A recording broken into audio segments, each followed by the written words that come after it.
નમસ્કાર, આપ જોઈ રહ્યા છો સ્પાર્ક ટુડે ન્યૂઝ। આજે સવારે દમણના રીંગણવાડા વિસ્તારમાં એક ગંભીર ઘટના સામે આવી હતી। નવા રસ્તાના નિર્માણ દરમિયાન જેસીબી મશીનથી ગેસ લાઇનમાં ભંગાણ પડ્યું હતું।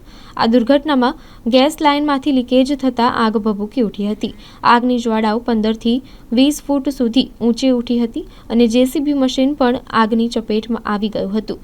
ગેસ લાઇનમાં ભંગાણ પડવાથી લાગેલી આગને કારણે વિસ્તારમાં અફરાતફરી મચી ગઈ હતી। સ્થાનિક લોકોના જણાવ્યા મુજબ રસ્તા ખોદકામ કરતી એજન્સીના કર્મચારીઓની બેદરકારી સામે આવી છે। આ પહેલા પણ પાણીની પાઇપલાઇન, કેબલ, ફાઇબર અને ગેસ લાઇનને નુકસાન પહોંચાડવાના કિસ્સાઓ બન્યા છે। ઘટનાની જાણ થતાં જ ફાયર વિભાગ અને ગેસ લાઇનની ઇમરજન્સી ટીમ તાત્કાલિક ઘટના સ્થળે પહોંચી ગઈ હતી। આ ઘટનામાં કોઈ જાનહાનિ થઈ નથી, પરંતુ માળખાકીય સુવિધાઓને નુકસાન થયું છે।